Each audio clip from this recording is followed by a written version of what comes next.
শীতকাল চলে যাচ্ছে মানে এবার আমাদের মন খারাপের পালা কিন্তু শুরু। আবার সেই গরমকালে ঝিঙে পটল আর ঢ্যাঁড়স খেয়ে থাকো, আর এই সমস্ত সবজিপত্র পাবো কোথায়? তাই শীত থাকতে থাকতে এই শীতের রেসিপিগুলো আর একবার করে রিপিট করে নিই। আজকে আপনাদের সাথে সেরকমই একটা রেসিপি শেয়ার করবো।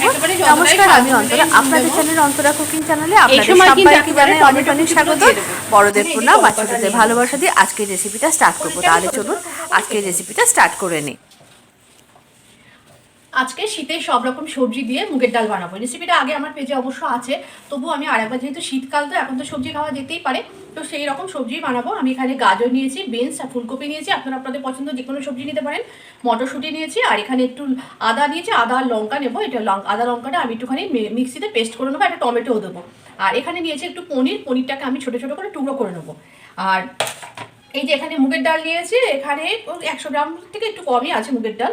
তা মুগের ডাল নিয়েছি, মুগের ডালটাকে ভালো, এটা কাঁচা মুগের ডালটাকে আমি খুব ভালো করে জল দিয়ে ধুয়ে ভিজিয়ে রেখেছি। এটা প্রায় আধ ঘন্টা হয়ে গেছে ভিজিয়ে রেখেছি। এটাকে আমি একটুখানি প্রেশার কুকারের মধ্যে সিদ্ধ করে নেবো, মানে জাস্ট একটু একটা সিটি মেরে নেবো। তো আমি প্রেশার কুকারের মধ্যে দিয়ে দিচ্ছি।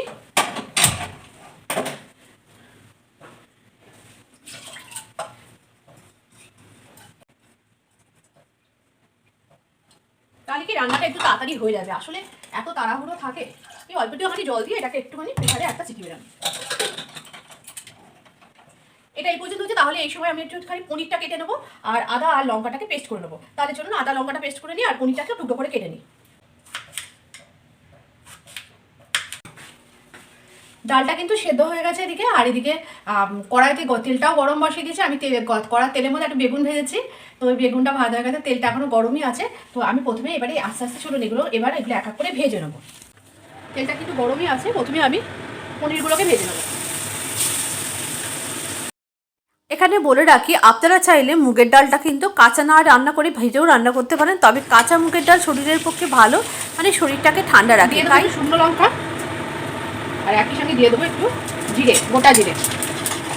সমস্তগুলো একে একে ভাজা হবে, একে একে সব সবজিগুলোই দিয়ে দেবো।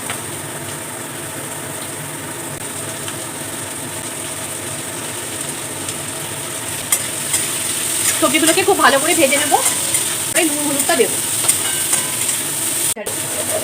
একেবারে যতটাই স্বাদ অনুযায়ী নুন দেবো, কিন্তু দিইনি, আর হলুদটাও দিয়ে দেবো। সবজিগুলো বেশ ভালো করে ভাজা হয়ে গেছে। এরপরে দিয়ে দিয়েছি টুকরো করে কেটে রাখা টমেটোটা, আর একই সাথে আদা আর লঙ্কা যে পেস্টটা করে রেখেছিলাম, সেই আদা লঙ্কার পেস্টটা এর মধ্যে দিয়ে দিয়েছি। দিয়ে এরপরে সবজিটাকে খুব ভালো করে সমস্ত কিছু দিয়ে কষিয়ে নেবো। সবজিগুলো মোটামুটি এই কষাতে কষাতে কিন্তু সেদ্ধ হয়ে গেছে। আর এদিকে ডালটাকেও কিন্তু একটু জল দিয়ে ডালটা একটু ফুটিয়ে নিয়েছে, কেননা ডালটা গরম অবস্থা। আপনারা তো জানেন আমি সবসময় তরকারিতে চেষ্টা করি একটু গরম জল ব্যবহার করা। ডালটা কিন্তু একেবারে সেদ্ধ করে একটু জল দিয়ে একটু রেডি করে রেখেছি। ডালটা ঢেলে দিলাম। এরপরে এর মধ্যে দিয়ে দেবো একটুখানি ভাজা জিরের গুঁড়ো, স্বাদ অনুযায়ী চিনি। আমরা একটুখানি মিষ্টি খাই তরকারিতে, তো স্বাদ অনুযায়ী চিনিটা দিয়ে দিয়েছি। চিনিটা দিলে খেতে ভালো লাগবে। একটু ভাজা জিরে গুঁড়ো দিয়েছি। এই ভাজা জিরে যে সুন্দর একটা ফ্লেভার, এইটা কিন্তু ডালটাকে একটা অন্যরকম মাত্রা এনে দেবে। ব্যাস, আর কোনো কিছু এর মধ্যে মশলাপাতি দেওয়ার ব্যাপারে। আর নামানোর আগে দিয়ে দেবো একটুখানি গরম মশলা গুঁড়ো, আর কয়েকটা চেরা কাঁচা লঙ্কা আমি এই সময় দিয়ে দিয়েছি।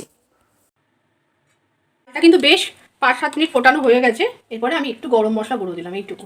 যেহেতু আমি গরম মশলা গুঁড়ো ফোড়নে আর দিইনি, এতে দিয়ে দিলাম একটু গরম মশলার গুঁড়ো।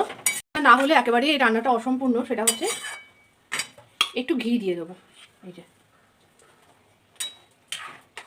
এবারে ঢেলে নেবো। এমন সুন্দর একটা ভেজ ডাল আপনারা গরম ভাত, রুটি, পোলাও যে কোনো কিছুর সাথে পরিবেশন করুন। কেমন হয়েছে রেসিপিটা অবশ্যই জানাতে হবে, আপনাদের অবশ্যই ট্রাই করতে হবে। আবারও দেখা হবে পরবর্তী ভিডিওতে নতুন রেসিপির সাথে।